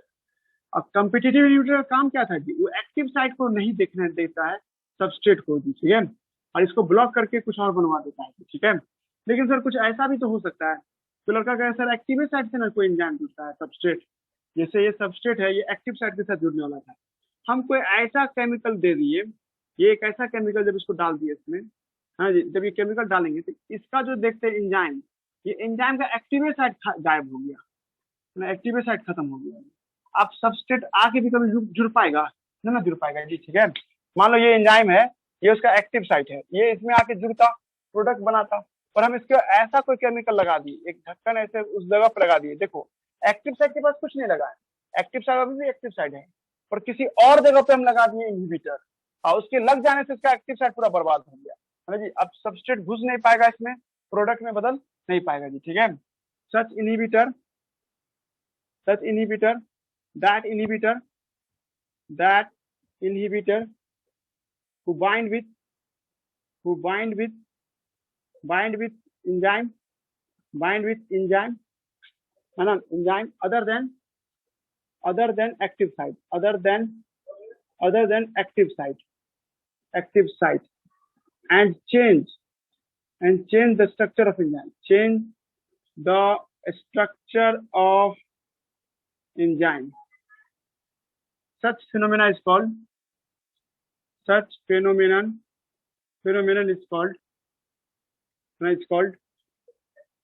इस घटना को क्या कहते हैं हम लोग? नॉन कॉम्पिटिटिव कहते हैं, नॉन कॉम्पिटिटिव। दिमाग लगा हम क्या समझाना चाह रहे हैं? नॉन कॉम्पिटिटिव का मतलब क्या हुआ कि सर सामने से नहीं ब्लॉक किया। तो ये लड़का को नहीं, अभी ना कुर्सी की लड़ाई हो रहा था चारों लड़का में, वो लड़का कहता है कुर्सी तोड़ता दिया ना जी, अब तो कोई बैठेगा ही ना, तो वैसे भी तो रोक सकते थे। वही बात हो रहा है अब यहाँ पे, इसको साइड से जुड़ करके इसके स्ट्रक्चर को बर्बाद कर दिया सर। जब इसका स्ट्रक्चर बर्बाद हो गया तो सबस्ट्रेट जुड़ नहीं पाएगा, प्रोडक्ट बन नहीं पाएगा जी, तो इसको कहते हैं नॉन कॉम्पिटिटिव। इसका एग्जाम्पल सुनिएगा, इसका एग्जाम्पल आपके माइटोकॉन्ड्रिया में है ना, आपके माइटोकॉन्ड्रिया में देखते हो, तो माइटोकॉन्ड्रिया में जो देखते हैं हम लोग, तो माइटोकॉन्ड्रिया को जब देखिएगा तो इसके अंदर में एक खास जगह पे एक साइटोक्रोम नाम का एक केमिकल होता है, साइटोक्रोम ऑक्सीडेज। माइटोकॉन्ड्रिया में एक खास एंजाइम होता है जिसका नाम है साइटोक्रोम ऑक्सीडेज। मान लो सर बोले तो सही बोल रहे होंगे, माइटोकॉन्ड्रिया में एक खास एंजाइम है जिसका नाम क्या सर आपको? साइटोक्रोम ऑक्सीडेज, है ना जी। यहाँ पे हम बना रहे हैं है ना जी, इस जगह पे हम लोग बना रहे हैं, ठीक है। एक एंजाइम बना रहे हैं जिसका नाम क्या? साइटोक्रोम ऑक्सीडेज है। ये साइटोक्रोम ऑक्सीडेज नाम का जो एंजाइम देख रहे हो ना, साइटोक्रोम ऑक्सीडेज है ना, ये साइटोक्रोम ऑक्सीडेज ऑक्सीजन के साथ रिएक्ट करता है और ऑक्सीजन के साथ रिएक्ट करके वाटर बनाने में मदद करता है, ठीक है। ऑक्सीजन के साथ रिएक्ट करेगा और वाटर में कन्वर्ट हो जाएगा, ये जरूरी है। नहीं ऐसा हुआ ना तो इंसान मर जाएगा, ठीक है। आपके माइटोकॉन्ड्रिया में ऑक्सीजन का यही रोल होता है। आप लोग सुनते हो ना, हम लोग सांस लेते तो कहाँ जाता है ऑक्सीजन? तो ऑक्सीजन माइटोकॉन्ड्रिया में जाता है, और माइटोकॉन्ड्रिया में साइटोक्रोम ऑक्सीडेज के पास जाता है जो पानी बनाने में मदद करता है। ये जरूरी है, नहीं बनेगा पानी तब तो प्रोटोन बनने लगेगा सर माइटोकॉन्ड्रिया, और पूरा माइटोकॉन्ड्रिया के साथ साथ सेल को गला देगा, इतना ज्यादा प्रोटोन हो जाएगा। प्रोटोन माने एसिड, हम लोग का सेल क्या है? पीएच न्यूट्रल है ना, पर एसिडिक पीएच होगा सेल गल जाएगा सर, अब 2-4 मिनट में पूरा दम घुट के मर जाओगे, है ना जी। सुनते हो ना क्या बोलना चाह रहे हैं हम? ऑक्सीजन जो होता है सर यहीं पे जाके जुड़ता है और इसके साथ जुड़ करके आपको प्रोडक्ट बनाने में मदद करता है। लेकिन कोई बंदा पोटासियम साइनाइड खा ले, कभी आप सुनते होंगे साइनाइड, साइनाइड बहुत जहरीला होता है जी, ठीक है, पर इतना भी जहरीला नहीं होता कि जो आप मिथ सुने होंगे। कभी आप लोगों को कोई कहानी सुना दिया होगा कि साइनाइड जो खाया मर गया, है ना, खट्टा था कि मीठा था कि तीता था, नहीं बता पाया, है ना जी। ये गलत है, ऐसा कुछ नहीं कर, साइंटिस्ट साइनाइड खा लिया एस लिख के मर गया, है ना, ये सब कहानी है, ठीक है। साइनाइड जो देखते हैं एक मामूली सा, मतलब जहर तो है तगड़ा, पर मामूली तरीके से तुम बना सकता है, स्कूल में या लैब में तुम इसको बना सकते हो। बनाते हो कोई टीचर देख लिया ना, पुलिस को धरा देगा, तुमको 4 साल का जेल हो जाएगा, ठीक है। समझा ना क्या बनाता है? बहुत ईजी है, बना सकते हैं हम लोग। पोटासियम साइनाइड खाना में मिला दो, इंसान 4 से 5 मिनट मरेगा, ये नहीं कि तुरंत मर जाएगा, ठीक है। 4 से तुम 4 से 5 मिनट, क्या 4 से 5 मिनट बहुत हो गया, मतलब आधा घंटा मरेगा, है ना। ये नहीं कि तुमको तुरंत मर जाएगा। फिल्म सब में दिखाता है कि साइनाइड खा लिया, है ना, जैसे कभी देखो कोई आतंकवादी पकड़ा गया और आतंकवादी जैसे पुलिस उसके पास जा रहा तो एक ताबीज कुछ निकालेगा, मतलब खा लेगा, हाँ मर जाएगा, ठीक है। पर एक्चुअली में सर ये ऐसा कुछ नहीं, मतलब कि जल्दी नहीं मरेगा, मरेगा बट थोड़ा ऐसा टाइम लगेगा उसको, 4-5 मिनट 10 मिनट 20 मिनट टाइम लगेगा। तुम्हारे पास एक मौका भी उसको बचाने का, ठीक है। कैसे बचाओगे पहले सुनते हैं, पहले साइनाइड के बारे में सुनते हैं। साइनाइड दुनिया का जहरीला पॉइजनस सब्सटेंस है, ठीक है। हाँ वो भी है, वो यूट्यूब पे एक लड़का देखा था कि सेब के सीड में साइनाइड होता है, इसलिए सेब का सीड मत खाइए, ऐसा कुछ नहीं है जी, ठीक है। ऑर्गेनिक साइनाइड तुरंत से ठीक हो जाओगे, ठीक है, मतलब वो साइनाइड उतना पावरफुल नहीं है। साइनाइड थोड़ा सा लेगा तो मर जाओगे तुम, नहीं ना जी, कुछ एक पर्टिकुलर तुमको लेना पड़ेगा ना टैबलेट। एविल का टैबलेट कोई देखा है? उतना छोटा होता है, उतना साइनाइड लोगे तो मरोगे, है ना जी, और उससे छोटा लोगे तो नहीं मरोगे। सेब का सीड में ना के बराबर साइनाइड होता है, ना के बराबर साइनाइड से तो नहीं मरता है, ठीक है, तो पानी में घुल जाएगा आपके बॉडी में, उतना नहीं कंट्रोल कर पाएगा आपके शरीर को, ठीक है। हाँ हाँ क्या हुआ? हाँ पेट में एसिड है उससे भी गल जाएगा, हाँ है ना जी। लेकिन ये थोड़ा सा ज्यादा वाला लोग तो सब कहीं तुम्हारे शरीर में मर, लेकिन ये भी नहीं कि मरने वाला हाल हो गया। आधा घंटा के अंदर में डॉक्टर पास चलेगा तो डॉक्टर तुमको बचा सकता है ना। कैसे सब समझते हैं, पहले आप लोग ये समझिए, साइनाइड दुनिया का सबसे जहरीला जहरों में से एक है। साइनाइड है ना, लैब में बनाया जा सकता है सर, कैसे? तो आप लोग याद कीजिए, आप लोग एसिड बेस का रिएक्शन पढ़े हुए हैं, KOH क्या बेस है, इसको HCN को एसिड बोलते हैं, हाइड्रोजन साइनाइड। ये दोनों रिएक्ट करते हैं ना, H और OH पानी बन के निकल जाएगा, अब बन जाएगा KCN। KCN बनेगा प्लस क्या बनेगा? वाटर बनेगा। तो लड़का पढ़ा हुआ, इसको एसिड पढ़ते हैं, इसको बेस पढ़ते हैं, समझ रहा मुनीर? एसिड बेस रिएक्ट करता है तो क्या बनता है? साल्ट। है जी। और आपको लड़का कोई बोलेगा कि खट्टा है कि मीठा है कि नमकीन है, बता नहीं सकता कोई, है ना जी। देख के नहीं बता देगा कि साइंटिस्ट को चाटने की जरूरत थोड़ी पड़ेगा। वो पुराना कहानी सब था, पुराने जमाने, हाँ कुछ साइंटिस्ट पुराने जमाने के ऐसे होते थे, अपने बॉडी पे एक्सपेरिमेंट कर लेता था दुनिया का फायदा देने के लिए। अरे भाई वो बेवकूफ है वो दुनिया का, है ना जी। उसको समझना चाहिए था कि एसिड बेस जब भी रिएक्ट करता है साल्ट बनता है, उसका टेस्ट सॉल्टी होगा जी, ठीक है। और चिल्ड्रन जेम क्या बनता है, कहानी सब सुनते थे, उसे एस लिख के मर गया, एस के अंदर स्वीट है, सॉर है या साल्टी है, नहीं बता पाया, लेकिन साल्टी होता है आज पता चल गया जी, ठीक है। और ये पोटेशियम साइनाइड आप जब खाते हो, ये पोटेशियम साइनाइड टूटते साइनाइड बन जाता है, मतलब आपके बॉडी में जाते के प्लस अलग हो जाएगा, सीएल माइनस अलग हो जाएगा। और ये साइनाइड आपके माइटोकॉन्ड्रिया में साइटोक्रोम ऑक्सीडेज नाम के एंजाइम से जुड़ जाएगा और इस एंजाइम का शेप बदल देगा। जो एंजाइम पहले आपको होता था आपको ऑक्सीजन के लिए, अब वो एंजाइम ऑक्सीजन को नहीं लेता है। इस वजह से उसके सेल का माइटोकॉन्ड्रिया मरना शुरू हो जाएगा। एक पे एक माइटोकॉन्ड्रिया मरेगा और कम समय में, मतलब तुम एक छोटा सा टैबलेट लेते हो, मतलब 1 ग्राम का टैबलेट लेते हो, तो उससे आपके शरीर का 50% माइटोकॉन्ड्रिया मर जाएगा। और 50% का था कि 30% माइटोकॉन्ड्रिया मरा तो आपकी मौत तय है ना जी। तो 50% माइटोकॉन्ड्रिया से ज्यादा माइटोकॉन्ड्रिया मरने लगता है, इस वजह से इंसान को दम घुट करके मौत हो जाता है, ठीक है। पॉइंट क्या है सर कि सर ये साइनाइड क्या एक्टिव साइड से जुड़ा था, नहीं ना जी, साइड से जुड़ा था ना। ये आपको साइनाइड जो था वो तो आपको एक्टिव साइड से जुड़ा नहीं था, वो तो कहीं किनारे से जुड़ा, पर किनारे से जुड़ने की वजह से सर क्या इसका शेप पूरा गड़बड़ा गया जी, ठीक है। इसी को हम लोग कहते हैं ये इंसान क्या था, खत्म हो जाएगा जी, ठीक है। यहाँ तो कोई दिक्कत नहीं। बचाने का तरीका क्या है सर, इस आदमी जो आदमी जैसे कोई साइनाइड खा लिया या साइनाइड पी लिया तो कैसे बचाओगे उसको, है ना जी। चूहा के दवा में साइनाइड होता है। कभी देखना, कभी कोई कहानी तुमको सुनाएगा कि चूहा को जब दबा दोगे तो उसको ऐसा रखो कि ऐसे मौसम में तो जिससे पानी ना मिले, है ना। चूहा को पानी मिल गया तो फिर वो जिंदा हो जाएगा। तो कंसेप्ट यही है जी, ठीक है। अगर आप साइनाइड ले लेते हैं तो आपको बचाने का तरीका कि नस में, क्योंकि तुरंत देना ना पानी, अगर तुम पियोगे तो आधा पौन घंटा लग जाएगा ब्लड में जाने। नस में पानी चढ़ा दिया जाए या सुई भोग करके पानी डाल दिया जाए तो आपके अंदर में साइनाइड का असर बेअसर हो जाएगा, ठीक है। लग रहा है दिमाग का रहता है, क्योंकि देखो ना ये दोनों रिएक्ट किया था, वाटर बना है, और ये दोनों आपको जब जुड़ेगा तो फिर से किस में बदल जाए, KOH प्लस और प्लस HCN में। ये जहरीला ना रहा, जहरीला ये ना है, पोटेशियम साइनाइड ना है। जा रहा है जी बात सुनने क्या होता है, पानी से रिएक्ट कर लेगा फिर से, है ना। मतलब कौन सा डिस्टिल वाटर दे दो, नहीं ज्यादा, जो बैटरी में पानी डालते हो वैसा पानी दे दो तो फिर से बैक टू नॉर्मल पे आ जाएगा बाद में, है ना जी।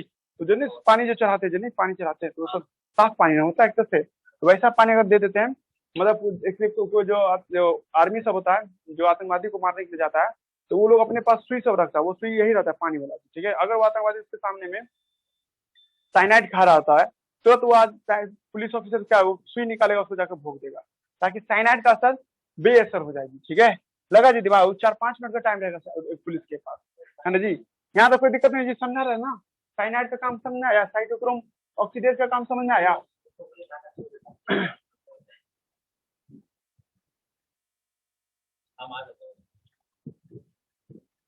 हेलो,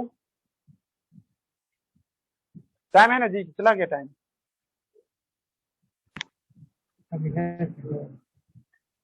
हाँ बस रुक जाओ, आज खत्म ही करके भेजेंगे, तुम क्या कर रहे हो, कितना टाइम है, बहुत लेना लास्ट टाइम सब यूट्यूब पे देखें तो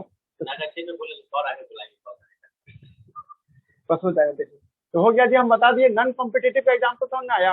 नॉन कॉम्पिटेटिव का एग्जाम्पल है सर साइनाइड, पोटेशियम साइनाइड, जो क्या करता है, ब्लॉक कर देता है सर आपको, ब्लॉक करता है सर आपको या बर्बाद कर देता है आपको, alter the active site of, है ना, साइटोक्रोम ऑक्सीडेज, यहाँ पे लिखे हुए हैं। अल्टर कर देता है सर आपको structure of cytochrome oxidase, cytochrome oxidase को ये खराब कर देता है, ठीक है। यहाँ तक कोई दिक्कत नहीं। अब आ जाओ लास्ट एंड फाइनल वन, इसका नाम है एलोस्टेरिक मॉड्यूलेशन। अभी हम आपको इनहिबिटर पढ़ा रहे थे। इनहिबिटर कितने तरह का होता है, 3 तरह का होता है इनहिबिटर। एक था कॉम्पिटेटिव इनहिबिटर, एक क्या था नॉन कॉम्पिटेटिव इनहिबिटर। आज पर अभी लास्ट वाला पर एलोस्टेरिक मॉड्यूलेशन। एलोस्टेरिक मॉड्यूलेशन या इसी को फीडबैक इनहिबिशन कहते हैं। ये पूछ सकता है जी मेडिकल में आउट ऑफ सिलेबस मान करके, 1-2 क्वेश्चन आउट ऑफ सिलेबस आता है, क्लास में ही याद कीजिए, नहीं याद होगा तो छोड़ सकते हैं। तीसरा है एलोस्टेरिक मॉड्यूलेशन, है ना, या इसी घटना को क्या कहते हैं हम लोग, फीडबैक इनहिबिशन। फीडबैक इनहिबिशन के नाम से बुलाते हैं, ठीक है। एलोस्टेरिक मॉड्यूलेशन में क्या होता है, देखिए तुम लोग पहले फीडबैक के बारे में याद करो। हम लोग कहते हैं ना कि जैसे कोई प्रोडक्ट खरीदते हैं तो कंपनी को बोलते हैं ना कि भाई तुम्हारा प्रोडक्ट ठीक नहीं था, गलियाते हैं, या अच्छा तो उसको बोलते हैं ना कि भाई अच्छा था। फीडबैक मतलब क्या, पीछे जाकर के वापस पीछे जाकर के उसको बोलना है ना जी। और अब हम ये भी करना चाह रहे हैं कि आपको फीडबैक अच्छा नहीं दिए तो उसको क्या करोगे, रुकवा देते ना काम को जी। वैसा ही कुछ यहाँ पे मान लो ए नाम का कच्चा सामान है और इसे E1 नाम का एंजाइम है, ये बी बनाया सर, है ना। बी नाम का कच्चा सामान है, उस पर ई नाम का आपको E2 नाम का सामान है जी, जो आपको सी बनाया, और इस पे E3 नाम का एंजाइम है जो डी बनाया। ये चेन रिएक्शन है, एंजाइम एक साथ बहुत सारा रहता है ना, हम लोग के अंदर कुछ भी होता है, ठीक है। हाँ, तो हम बता रहे थे कि आपको इससे फीडबैक मैकेनिज्म देख रहे हैं, तो हम बता रहे थे कि आप लोगों को कि फीडबैक मैकेनिज्म समझते हैं। एक ए नाम का सामान है, इसको E1 नाम का एंजाइम बनाता है, कोई लड़का को दिक्कत नहीं, क्योंकि सर एंजाइम क्या होता है, बहुत सारे एंजाइम के लिए मतलब जितने भी रिएक्शन होते हैं वो सब कौन करता है, एक एंजाइम कर रहा होता है।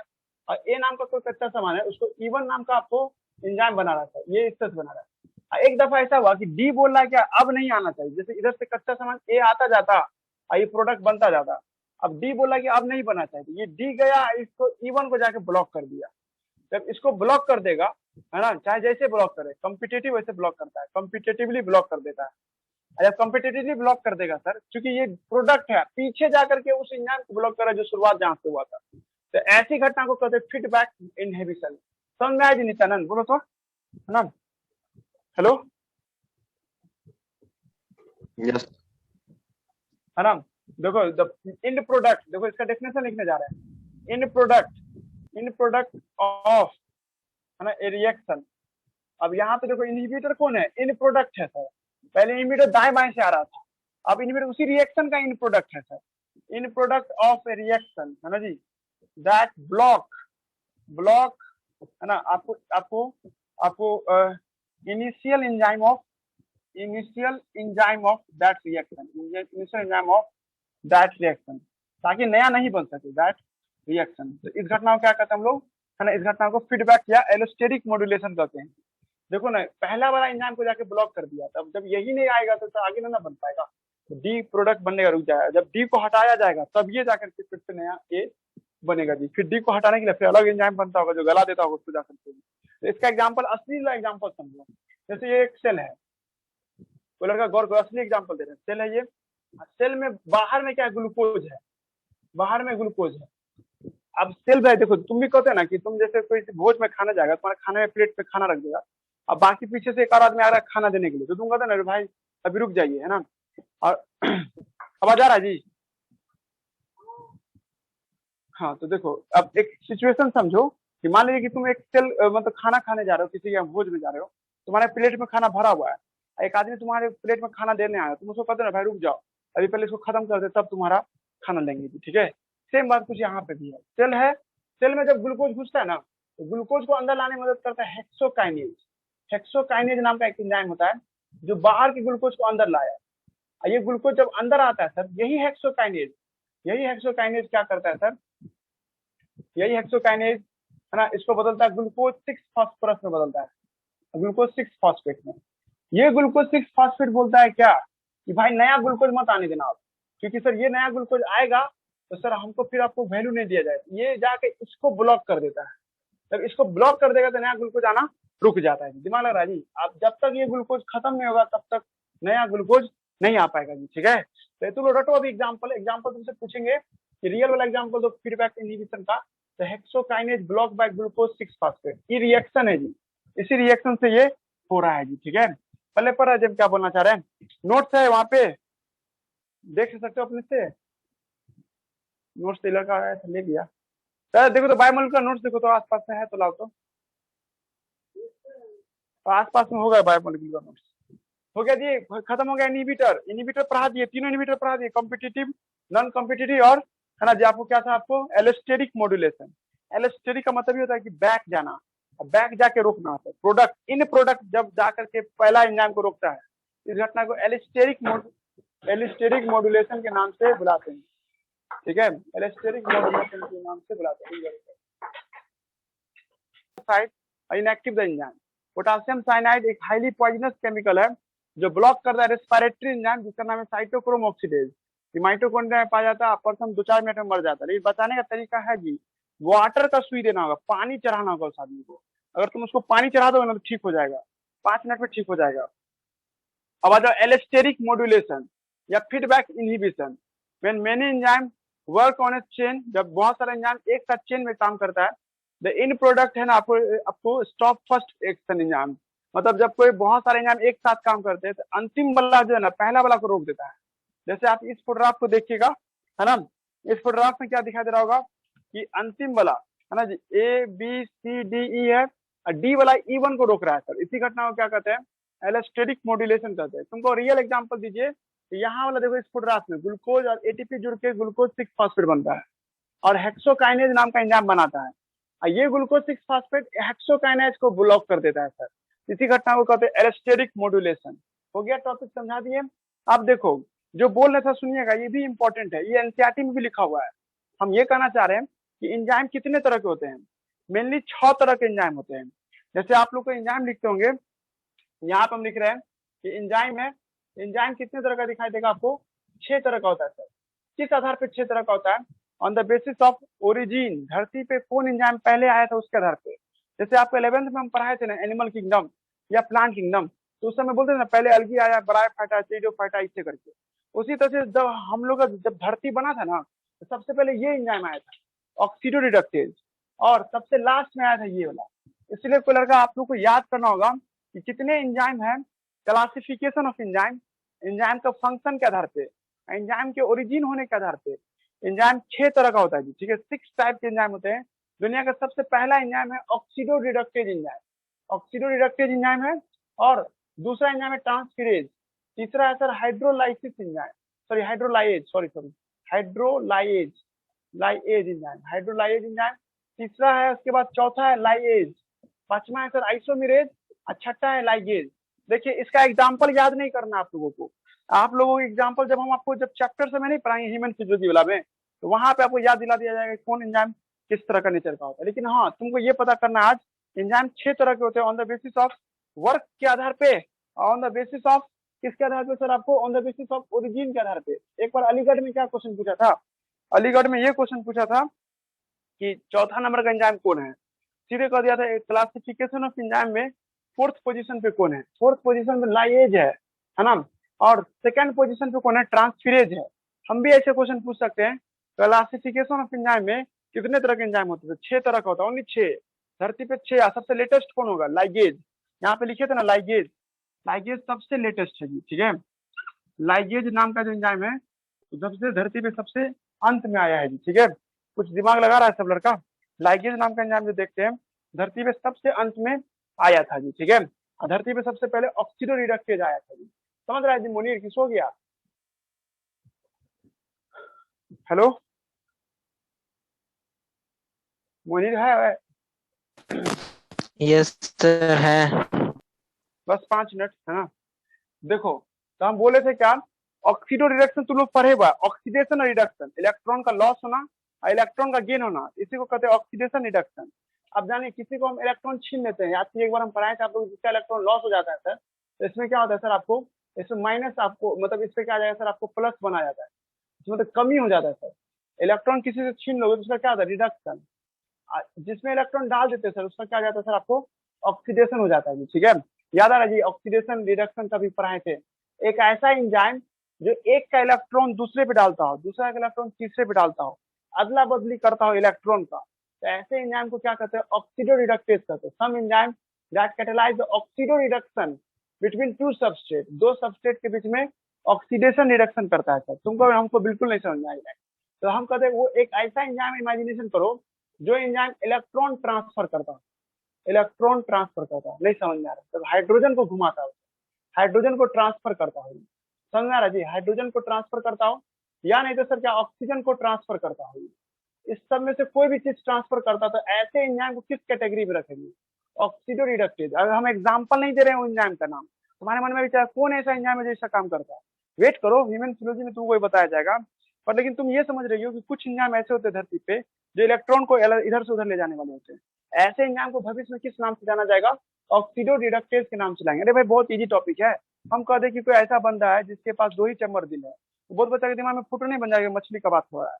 वैसे यहाँ पे भी है कि कुछ ऐसे एंजाइम होते हैं जो इलेक्ट्रॉन को घुमाते हैं, इलेक्ट्रॉन को एक जगह से दूसरी जगह ले जाते हैं। इस घटना वाले इस तरह के एंजाइम को क्या कहते हैं? ऑक्सीडो रिडक्टेज या डिहाइड्रोजिनेज बोलते हैं। डिहाइड्रोजिनेज हाइड्रोजन को घुमाने की वजह से होता है, हाइड्रोजन को एक जगह से दूसरी जगह ले जाएगा, तो ऐसे एंजाइम को भी क्या कहते हैं हम लोग? डिहाइड्रोजिनेज के नाम से आते हैं। हो गया जी पहला एंजाइम। एग्जाम्पल पढ़ना नहीं है तुम लोग को, अगर नहीं हमको एग्जाम्पल पढ़ना है तो आप इस नोट्स में पढ़ सकते हैं। साइटोक्रोम ऑक्सीडेज, ये इलेक्ट्रॉन ट्रांसफर करता है, ये अच्छा एग्जाम्पल हो गया जी। इलेक्ट्रॉन को ट्रांसपोर्ट करने में यही मदद करता है cytochrome oxidase, electron transport system में आता है। तो ऐसे एंजाइम को ऑक्सीडो रिडक्टेज की कैटेगरी रखते हैं। मान लीजिए सर तुम लोग केमिस्ट्री में बहुत सारा कंपाउंड सब पढ़ता हो, मान लो कोई रिएक्शन है, मान लीजिए कोई रिएक्शन ऐसा है सर जिसमें क्या लगा हुआ है सर? आपको ये लगा हुआ है सर, मान लीजिए कि सल्फर लगा हुआ है ना जी। इस रिएक्शन में से एक और कच्चा सामान है जिसपे ऐसा कुछ नहीं लगा है सर, सिर्फ कार्बन कार्बन है और यहाँ पे क्लोरीन है। एक लड़का क्या किया, एक ऐसा एंजाइम को बुलवाया जो एंजाइम सल्फर को उठा के इसमें जाके चिपका दिया और क्लोरीन को जाके इसमें चिपका दिया, है ना। अगला फोटो कैसा हो जाएगा जी? इसे 3 को लिख देते ताकि कंफ्यूजन कम रहे। 3 कार्बन है और उसमें आप क्या जुड़ गया? क्लोरीन। एक 2 कार्बन है उसमें क्या जुड़ गया? सल्फर। जो एंजाइम हाइड्रोजन के अलावा किसी दूसरे फंक्शनल ग्रुप पे एक जगह से दूसरी जगह शिफ्ट करता हो, तो ऐसे एंजाइम को ट्रांसफिरेज कहते हैं या एक्सचेंज करता हो, अदला बदली हो रहा ना। तो लेकिन हाइड्रोजन है ना इस फोटोग्राफ में, इधर क्लोरीन है, इधर क्या सल्फर है सर। तो ऐसे घटना को क्या कहेंगे? ट्रांसफिरेज कहेंगे। Enzyme catalyse the to substrate transferring the some groups of molecule other than hydrogen. वो हाइड्रोजन के अलावा कुछ, क्योंकि हाइड्रोजन को ट्रांसफर करता तो किस में आ जाता? ऑक्सीडो रिडक्टेज या डिहाइड्रोजिनेज में आ जाता। इसमें भी बोले थे ना हाइड्रोजन, ऑक्सीजन और इलेक्ट्रॉन, इस तीनों में किसी चीज का भी ट्रांसफर होगा तो उसको क्या कहोगी? Oxido reductase. और सिर्फ किसका ट्रांसफर हो सर, है ना, और हाइड्रोजन के अलावा कोई और चीज का ट्रांसफर हो या कार्बन के सॉरी ऑक्सीजन के अलावा और इलेक्ट्रॉन के अलावा कोई और चीज का अदला बदली हो, जिसको कहते हैं ट्रांसफिरेज कहते हैं। तुमको एग्जाम्पल नहीं दिया जाएगा, अगर मन है तो तुम रट सकता, लेकिन कंफ्यूजन हो जाएगा बाद में जाके। इसलिए जब चैप्टर पढ़ाएंगे तो वहां पे ट्रांसफिरेज का मतलब बताएंगे, amino acid transferase, amino acid को ट्रांसफर करने वाला एंजाइम, है ना। उसके बाद आइए, है ना, यहाँ पे पढ़ रहे हो ना इस थ्योरी को, enzyme catalyze between the two substrates by transforming the some group of the molecules which is आपको लिखा आपको other than which is other than what? Hydrogen, जो हाइड्रोजन से कुछ और। यहाँ जी क्या है? ऑल थिंग हो सकता है एक्सेप्ट अदर देन हाइड्रोजन, ये हाइड्रोजन नहीं हो सकता है जी। अब नया टॉपिक आ गया जी, तीसरा एंजाइम जिसका नाम है हाइड्रोलाइज। कोई सामान को तोड़ने के लिए पानी की मदद लेते हो, जैसे ऑल डाइजेस्टिव एंजाइम, जितना भी खाना पचाने वाला एंजाइम है पानी की मदद से खाना को तोड़ देता है। जैसे आप लोग एक बार याद कीजिए, हम आप लोगों को पढ़ाए थे, है ना जी, यहाँ पे फोटोग्राफ बना रहे हैं, लाइगेज को मिटा देता है ना। दुनिया में 6 तरह का एंजाइम होता है, अब तीसरा तरह का एंजाइम पढ़ा रहे हैं। आप लोग एक बार याद कीजिए तो माल्टोज बनाना सिखाए थे आप लोगों को। एक ग्लूकोज मॉलिक्यूल इधर है, OH था, इधर से भी एक ग्लूकोज मॉलिक्यूल था, है ना, इधर से भी OH था, दोनों में पानी बन के निकल जाता था, इसका OH के साथ जुड़ जाता था। अगला फोटोग्राफ कैसा दिखता था, यहाँ पे ऐसे बनाते हैं, ये अगला फोटोग्राफ इस तरह से दिखाई देता था, ठीक है। और यहाँ पे भी आपको होता था ऑक्सीजन, ये होता था माल्टोज। माल्टोज का फॉर्मूला कुछ इस तरह से होता था, है ना। और हम ये करना चाह रहे हैं कि दोनों से रिएक्शन में क्या निकल रहा था? वाटर। अगर कोई लड़का, है ना, इसको तोड़ सकता है सर वाटर की मदद से ना। अगर कोई कंपाउंड को तुम तोड़ रहे हो पानी की मदद से, जैसे मान लो सर यहाँ पे फिर से पानी लगा देते हैं, तो सर ये OH कहाँ चला जाएगा? इसके साथ। ये H कहाँ चला जाएगा? इसके साथ। समझ में आ रहा जी मुनीर? बैक रिएक्शन हो सकता है ना।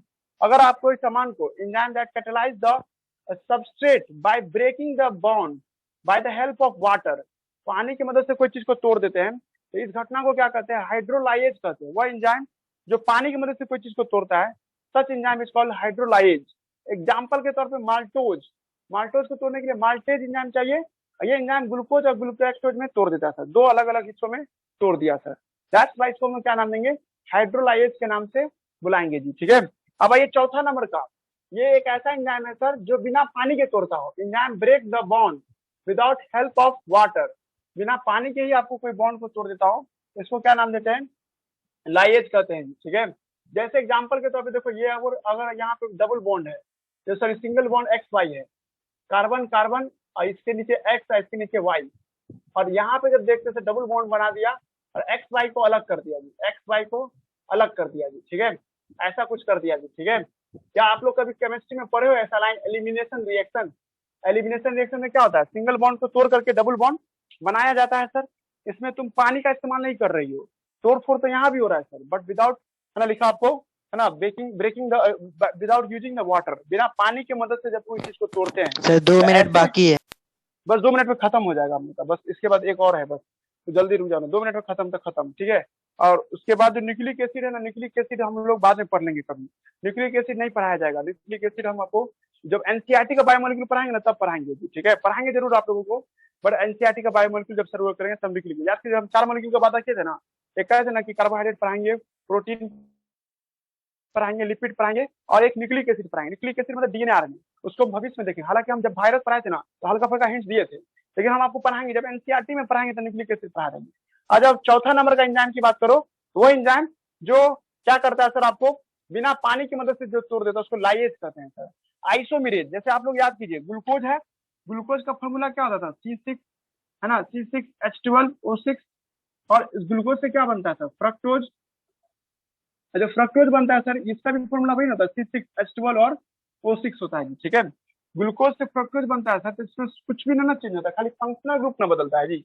ऐसा एंजाइम जो आपको क्या करता है, एंजाइम दैट आपको इंटर कन्वर्सन, जो कन्वर्सन करता है sir, that is make isomerism, जो आइसोमेरिज बनाता है सर, इसको क्या कहते हैं, आइसोमेरेज एंजाइम कहते हैं। दुनिया में सबसे ज्यादा यही पाया जाता है, मोस्ट अबंडेंट एंजाइम यही है जी। छठा नंबर का एंजाइम है जिसका नाम है लाइगेज, लाइगेज LIGE, छठा लास्ट एंजाइम लाइगेज। याद कीजिए सब लड़का कि जब दो ग्रुप को जोड़ते हैं सर, बॉन्ड को जोड़ना है आप, जैसे याद कीजिए ग्लूकोज को जोड़ना है किसके साथ, ग्लूकोज के साथ, तो इसके बीच में ग्लाइकोसिडिक बॉन्ड बनाते थे ना, वो एंजाइम जो दो मॉलिक्यूल को जोड़ता हो सर उसको कहते हैं लाइगेज। एंजाइम दैट बाइंड है ना, एंजाइम दैट है ना जी, आपको combine two molecule, combine two molecule, दो मॉलिक्यूल को जोड़ता हो तो उसको क्या कहोगे आप, लाइगेज कहोगे। जैसे ग्लाइकोसिडिक बॉन्ड का बनना, पेप्टाइड बॉन्ड का बनना, एस्टर बॉन्ड का बनना, है ना, वॉटेवर, कुछ भी कंपाउंड को तुम जोड़ दिया, एक ग्लूकोज को दूसरे ग्लूकोज से जोड़ रहे हो, है ना, जैसे आपको ग्लिसरॉल और फैटी एसिड को जोड़ रहे हो, तो इसको हम लोग क्या नाम देते हैं सर, आपको है ना लाइगेज कहते हैं। ये छठा नंबर का एंजाइम था जी, हो गया एंजाइम खत्म, है ना। एंजाइम में आप फोटोग्राफ देखिए, थ्योरी देखिए, समझ में आ जाएगा। जिसको दिक्कत है तो हम लोग कभी ना कभी सुबह में ऑफलाइन मिलवे करेंगे, ऑफलाइन में पूछ लीजिएगा याद से। एंजाइम 6 तरह का था जी, ठीक है, लाइगेज ये सब पढ़ा दिए, है ना। इसके बाद आप लोग क्या क्या देख लिए इसमें, आप जो रह गया एक न्यूक्लिक एसिड के बारे में समझना, हालांकि यूट्यूब पे हम पढ़ाए हुए न्यूक्लिक एसिड, बोलोगे तो लिंक शेयर कर देंगे, है ना, नहीं तो आप लोग इतना पहले पढ़ लीजिए, ठीक है। बायोमोलिक्यूल पढ़ाने से आप लोगों का 12th मजबूत हो जाएगा जी। जो लड़का ईमानदारी से बायो